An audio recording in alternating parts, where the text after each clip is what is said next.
So good morning, guys. So we are on to day 5, I guess. 21, 22, 23, 24, 25. Yeah, day 5 of the rapid, super quick, whatever you want to call it, the 15 hours PM sessions. So first of all, in the last 4 days, we have completed what all topics. Chapter number 1 is done, 2 is done, 3 is done. Chapter 4, 5, 6. 6 we are about to complete now. We have shadow pricing and slack left. But apart from that, chapter 6 is also completed. We have completed chapter number 11 as well. So 6 plus 1. Total 7 chapters out of the 15 chapters are completed. We are almost all faster than the required progress. So we have another 5 more days, including today. So 25, 26, 27, 28, 29. 5 days, including today, we have.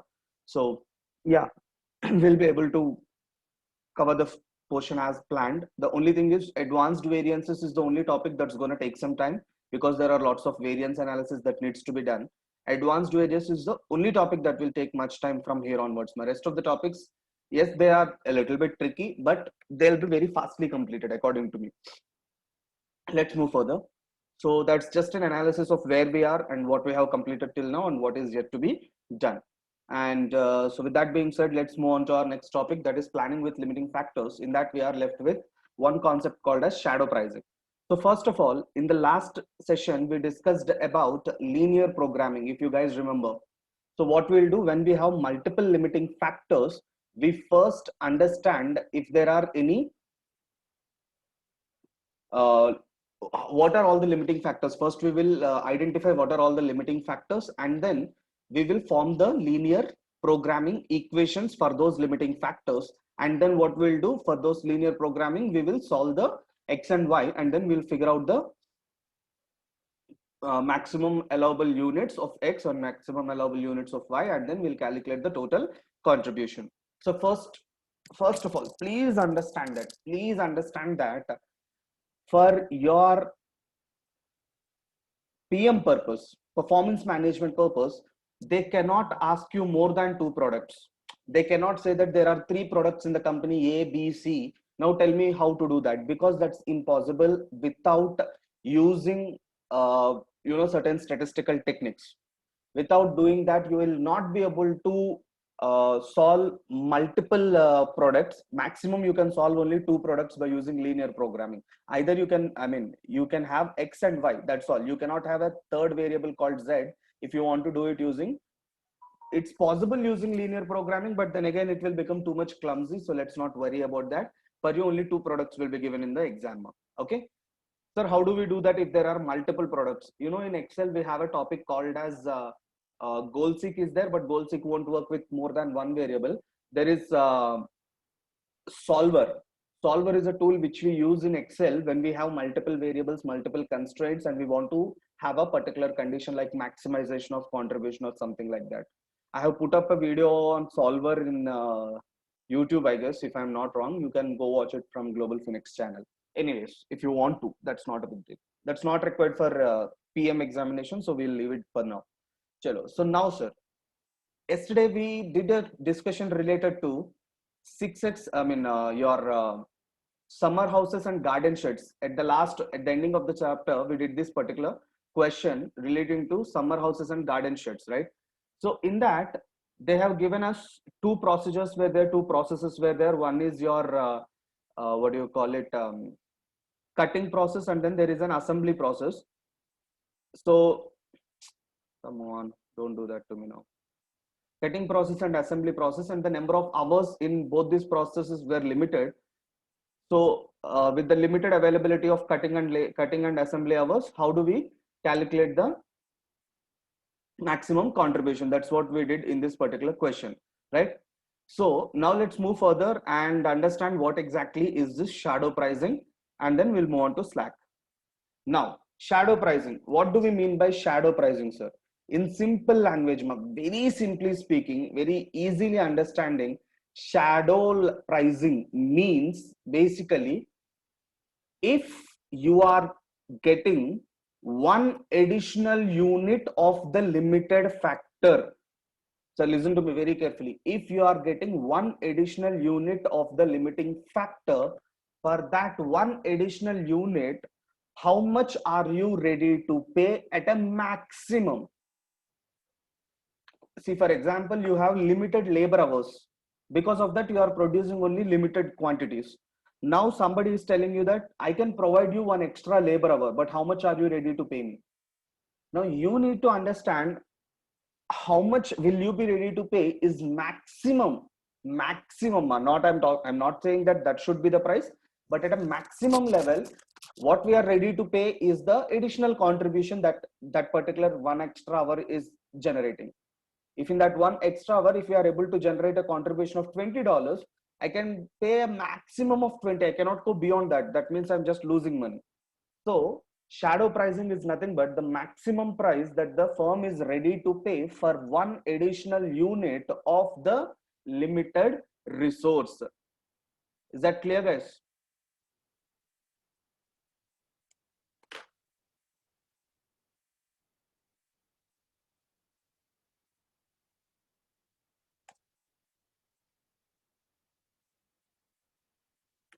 The maximum price the firm can pay for one additional unit of the limiting or limited resource.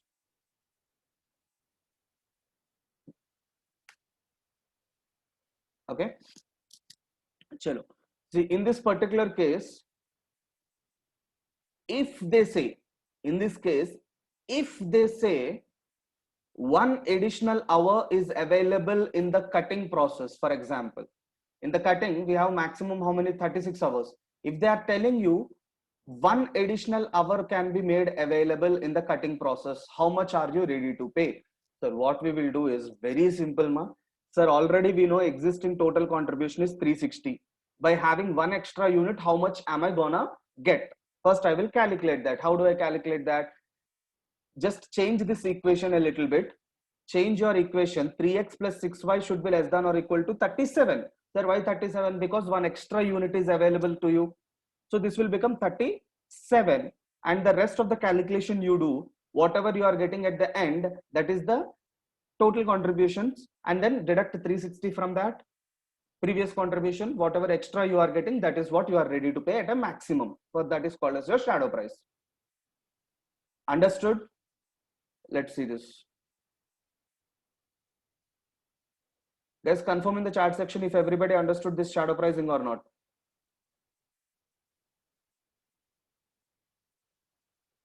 Okay.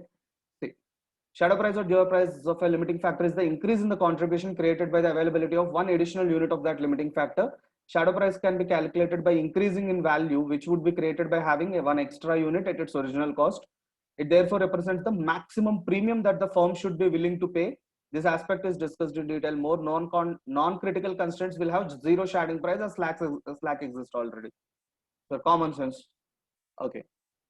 What do you mean by last point, ma? Non-critical constraints will have zero shadow price. Sir, non-critical means what? They are not limited. There is already surplus available. There is already slack available in that. If there is already unutilized, then why will you pay extra money to get one extra unit? Existing only we are not using. So they, for them, shadow price will be zero. Okay, look at this, sir. In the Hebrews, the optimal solution was determined to be x is equal to 4, y is equal to 4. Yes, we have already did this, giving an optimal contribution of 360. Okay, 6x plus 3y, 4x plus 8y, 48. Suppose one extra hour was available for the cutting process. So this becomes 37. Calculate the shadow price for the additional hour of cutting time. So simple, sir. Just what you will do is here it becomes 37. So here it becomes 37 into 4. 148. So this becomes 140. So y is equal to 140 divided by 36. Y becomes 3.88. X becomes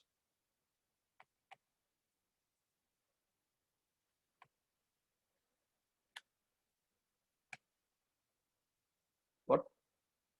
140 divided by 36. 3.88888, so on and so forth.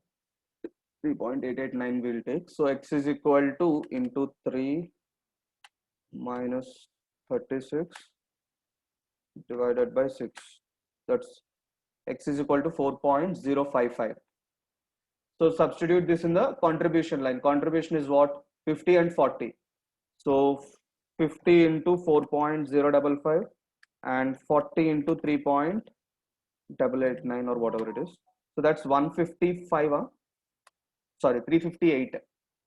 What?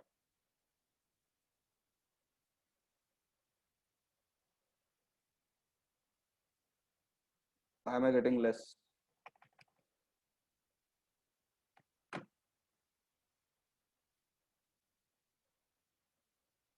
148. Where 148? 288 minus 148, na?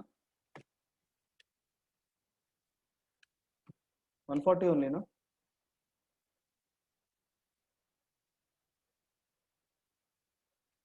37 into 4 is 148. 288 minus 148 is 140.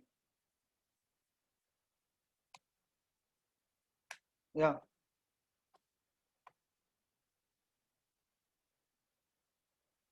$36y only, that there will not be any change in that. So 36y should be less than or equal to 140. Correct only, no?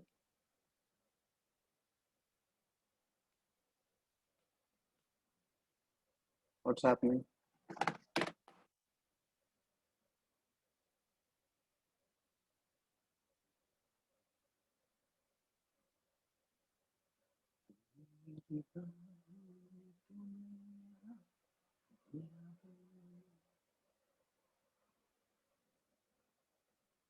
Yeah, 4.22 to 3.888. Okay. So 3.888 is fine. 4.22 touch, I guess I calculated X wrong. Substitution mistake. Oh, this is 36 now. This has to be changed to 37 here. Okay, I still did it with 36. That's why I got wrong answer. Okay, cool. So y is equal to 3.889 is there now. So that if I substitute there, it becomes 140 divided by 36, 3.888 into 3, then minus 36 divided by 6, 4.055. Yeah. Abba, again I did with 36. See, why am I doing that?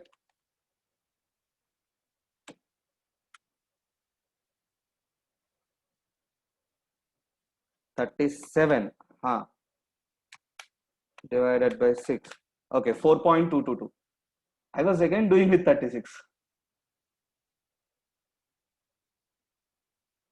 Okay, 4.222. Okay, so at that, what will be the contribution? Into 50 m plus and 3.889 into 40 m plus MRC. That's 366.66 something approximately. Okay. So see, your contribution has increased from 360 to 366.66. So you are ready to pay a maximum of 6.66 over and above the original rate, ma. Sir, this is the premium that we are ready to pay, not the total price. For this one extra unit, we are ready to pay 6.66 above the original cost. What was the original cost per hour? $10. Cutting hour, already we are paying $10. Above that $10, we are ready to pay this 6.67. So 16.67 would be the total price, total maximum price that you can pay to the, see, 16.67 is the total maximum price that can be paid to the cutting hour. Is this clear, everybody?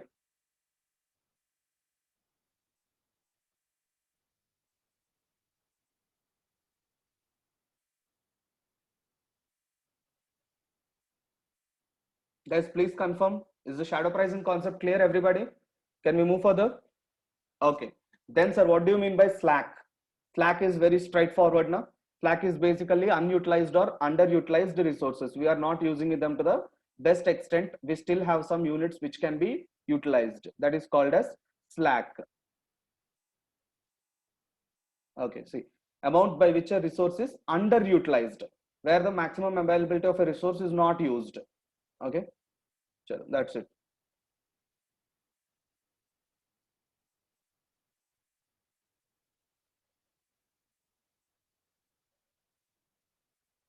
So that brings us to the end of this particular chapter. Okay. Moving further to the next topic. 1, 2, 3, 4, 5, 6 is done. So we'll move on to 7th chapter, pricing. Okay, pricing is a very easy chapter. Once you understand the formulae, there are three formulae that you need to understand in this particular chapter. Once you understand that, it will be done. End of discussion. Very simple chapter this is.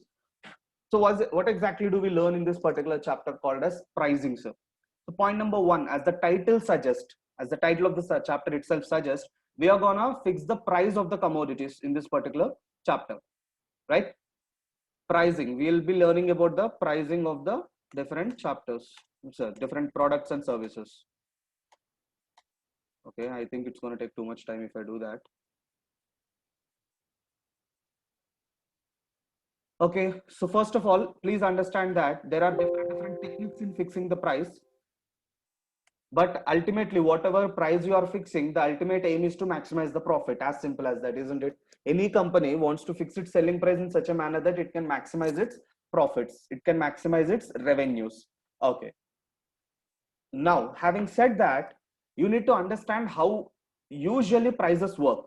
You cannot just keep a single price at any level of quantity. I cannot just say that my price level, my price curve, or my marginal price or marginal revenue, whatever you want to call it, I cannot say that it will be a parallel line to the x-axis. So why? Because, you know, just like you, customers also expect economies of scale.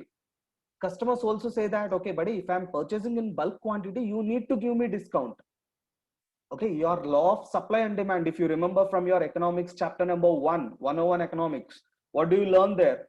If the price of a product is coming down, that is if the price of the product is being decreased, and the rest of the economic factors like supply, production, inflation, economic conditions, poverty levels, everything remaining constant, if a price of a product comes down, the demand for that particular product increases. Didn't you learn that in your basic economics chapter number 101, if you remember, right? Everything else remaining constant, if the price of a product is coming down, the demand for the product will increase. Correct? Or we can say that the price and the demand are inversely proportional to each other. This is something that you learn in your basic economics. Now we'll use the same logic in this particular chapter called as pricing. So the more and more you decrease the price of a product, the more and more quantity you will get. But sir, how low can we decrease the product? How less can we make the selling price? Because we know if we decrease the sales price, we can sell more quantity, we can make more profits. Yes, agreed. But how less can you make your price? Till how far can the reduction in the price be more than the impact of the increase in the demand?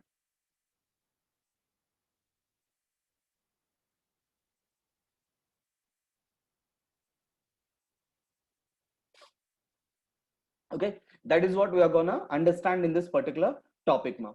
See, first of all, you need to come out to an agreement that we all need to agree that the optimum point, the point where you get the maximum prices, is nothing but the quantity where your marginal cost is equal to the marginal revenue. So this doesn't make sense. Some of you may think that this is not making any sense to you. Yes, sir. First time when I read this, first time when I learned this particular concept, I was like, what nonsense are they talking about? If the cost is equal to the revenue, how come my profit is being maximized? Isn't it supposed to be a zero? If my marginal cost equal to marginal revenue, that is a point where I'm not making any profit. No, my dear friends, don't make that mistake. We are not talking about total cost equal to total revenue. If I'm talking about a point where total cost equal to total revenue or average cost equal to average revenue, there you have Ganta profits, you have zero profits. But we are not talking about a point of average, or we are not talking about a point of total profits and total cost and total revenue. We are talking about a point where marginal cost equal to marginal revenue. So how is it different from totals? Okay, please understand. See, I'm not supposed to deal with all these things. I'm not supposed to give you the derivations of this formula, but this is very important for you to understand. So let me tell you that how it works. Sir, I hope you guys know delta. Delta is nothing but the change, correct? Okay. So delta P, what is delta P, sir? Delta profit, increase or decrease in the profit is nothing but delta of total revenue minus delta of total cost. Does everybody agree till this point? Change in profit is nothing but change in total revenue minus change in total cost. Does everybody agree to this?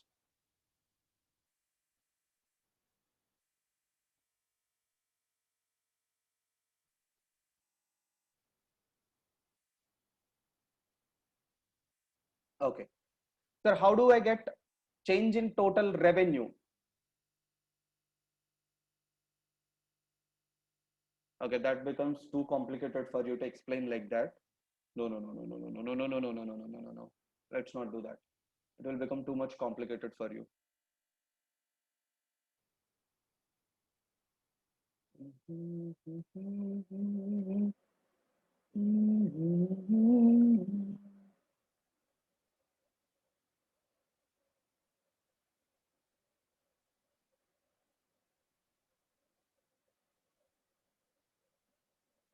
Okay, I'll do it like that. Okay, change in total revenue can be calculated as change in quantity, increase or decrease in the quantity into marginal revenue. Agreed or not?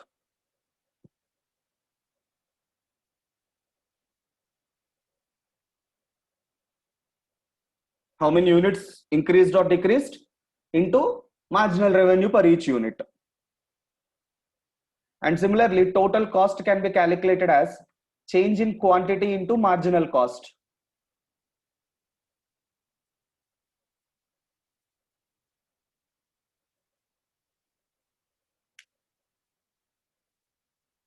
Okay, agreed till now. Can I take change in quantity as an constant on both the sides? I mean, common on both the sides, and say MR minus MC.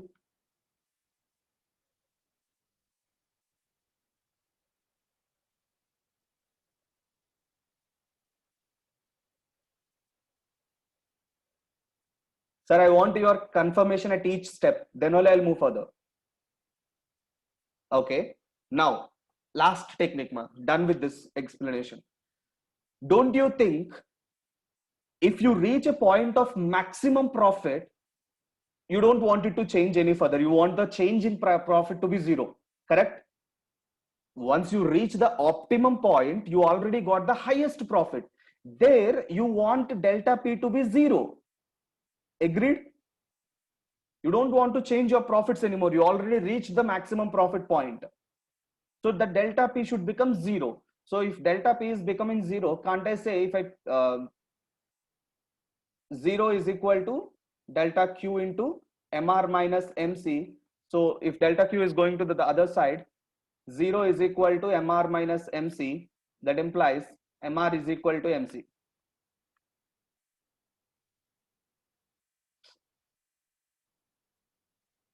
Sir, everybody understood this derivation?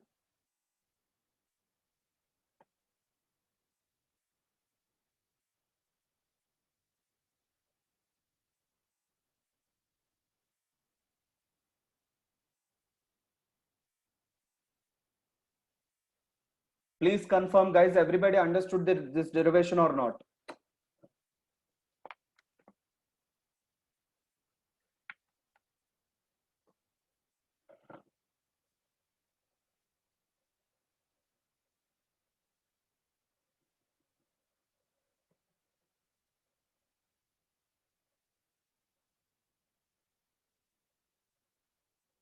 Waiting.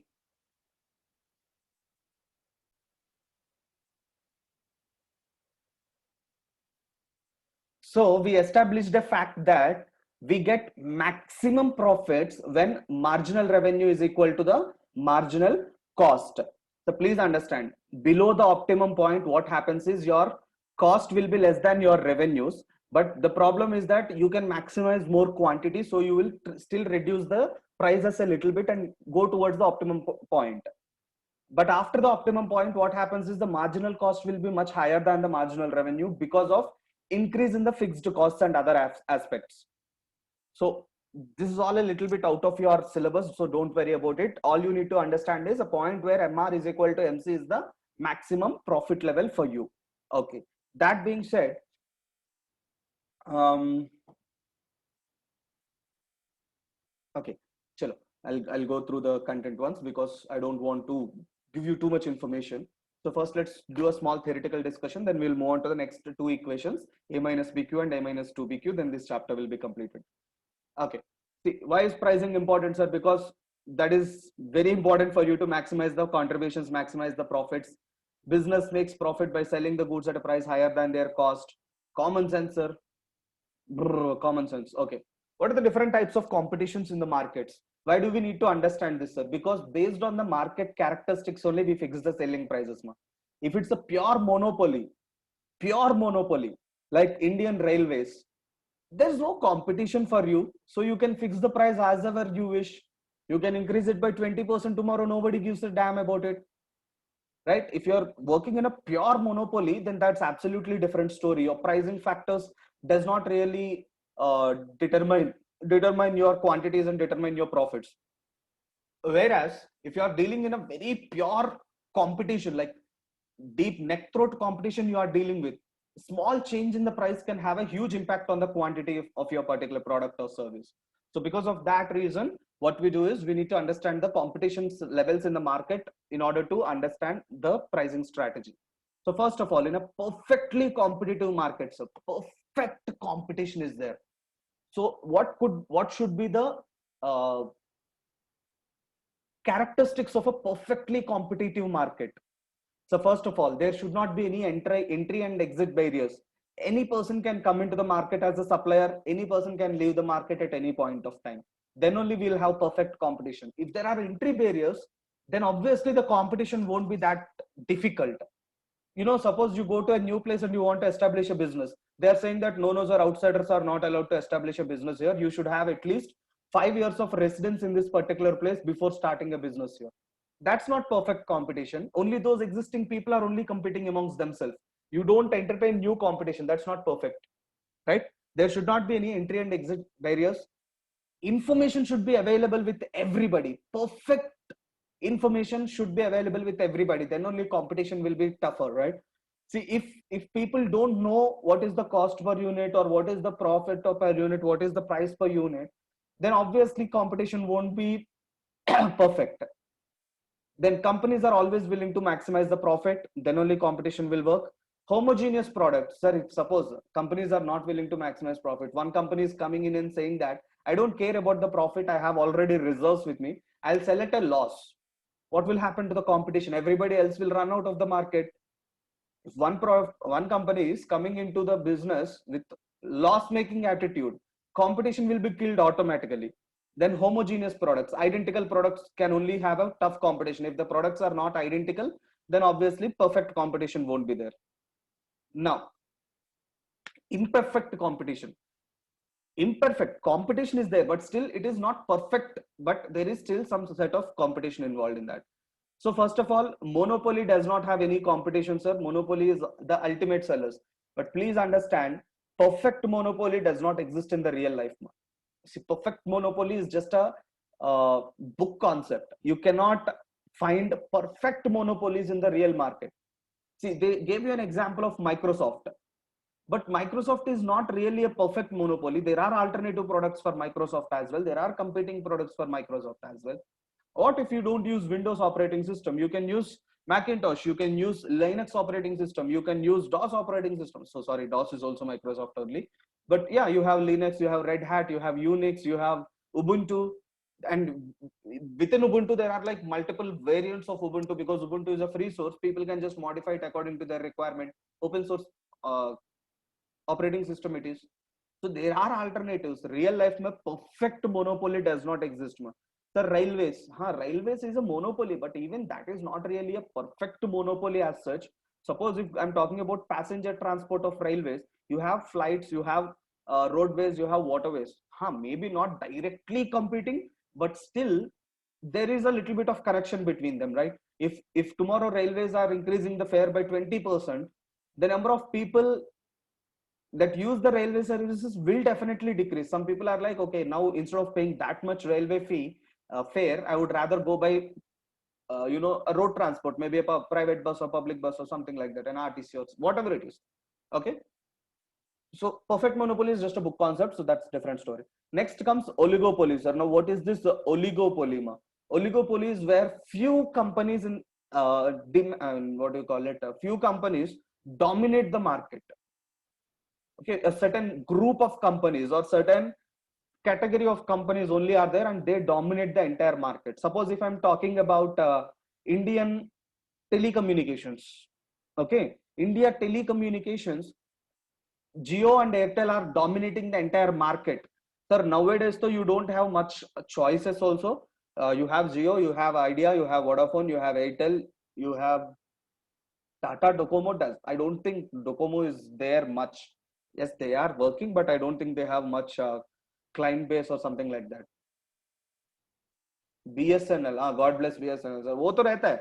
That will stick there as long as government keeps flushing it with more and more money. That's a different story, sir.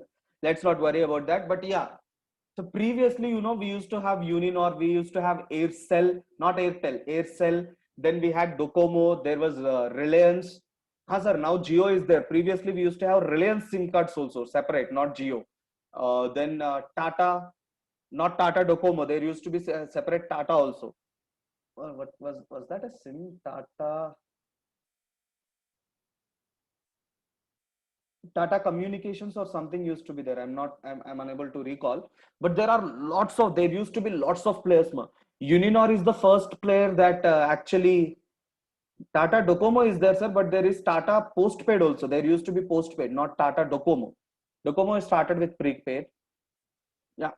Okay. Anyways, let's not go too much into that. Um, what was I saying? Yeah, there used to be lots of private players. Uninor was the first network that came out with unlimited calling services. No other SIM card had that functionality. We used to recharge which what $75 or $80 per month, and it was unlimited from Uninor to Uninor. And after that, other networks started adopting that technique. But Uninor's share price has dropped from somewhere 50 rupees, 60 rupees to 50 paise at the end of its life. So that's how it works. Some oligopoly is where some major firms in that market dominate the entire market and crush out the remaining competition. That's what's happening in telecommunication in India, isn't it? BSNL, Tata, BSNL, Jio, and Airtel. Everything else has gone. The share price of Idea is less than 10 rupees these days. It's around 8.5 or something. It's one of the biggest telecommunication network after merging with another company. Vodafone and Idea, after merging, their share price is less than 10 rupees. Imagine. On the other hand, Reliance is at 2000 rupees, Airtel is at 535, 540 rupees. So see the difference here. 2000, sir, why is Reliance 2000 and Airtel only 500? Is it that big? No. Reliance does not have a separate Geoma. Reliance complete company is there. Okay, including their oil business, including their communication business, all these businesses together, it's 2000 bucks. Airtel only its telecommunication, it has 535 something, and Idea Vodafone is VI is less than 10, 8.5 or 8.6. I'm not sure how much exactly it is. Okay, anyways, so I hope you understood oligopoly. And then monopolistic competition. Monopolistic means what, sir? It's not really identical products. The businesses are selling similar products, but they are not identical to each other. And what they do is all of them come together and fix some certain prices. But nobody has complete control over the market because nobody are having purely demand or dominance in the market. Nobody exercises pure domination in the market.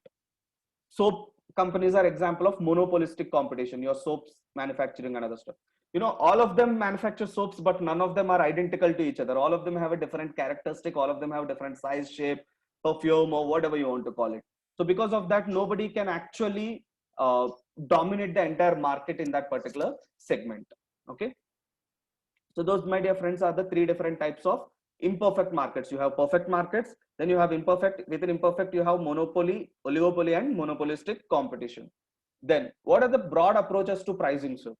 See, these are broad approaches. Within this, there are multiple types of approaches. Again, within one technique, so if I'm taking cost based approach, within cost based I have 6-7 types of pricing strategies. We are only talking about the major classifications. So price can be determined on the basis of demand. So if the demand is increasing, price will increase. If the demand is decreasing, price will decrease. Common sense. Next, cost based approach. Whatever cost I'm incurring plus some markup or margin to that to get my profit will determine the sales price. For me, cost per unit is $20. I want 20% markup. So 20 into 20, that is $4. So I'll sell it at $24. As simple as that. Then marketing based approaches. So marketing based approaches is based on the customer feedbacks or based on the market surveys, based on the competition in the market. We will fix the selling prices. That's called marketing based approach. So we have the 3 different types of pricing approaches. Now demand based approach, sir, as we discussed already, as the demand is increasing, price will increase. If the demand is decreasing, price will decrease. This is the reverse viewpoint, ma. Sir, you are talking about based on demand, I will fix my sales price. If demand is increasing, I will also raise my price. If demand is decreasing, I will also decrease my price. But that's not how it works. Because to determine the demand, first you should tell your sales price. When you tell your sales price, customers will start buying or not buying. So first the price has to be fixed. So if the price is increasing, demand will decrease. If the price is decreasing, demand will increase. Right? See, most firms recognizes that there exists a relationship between selling price and the demand. Blah blah blah blah blah blah blah blah blah. Okay, so basically, see this. If the price is being reduced, the quantity demand is being increased. That's the common sense. But that's not complete story, ma. There is a relationship that is established between this price and demand, which we will discuss in the next video. Okay. Any doubts still here? Please let me know.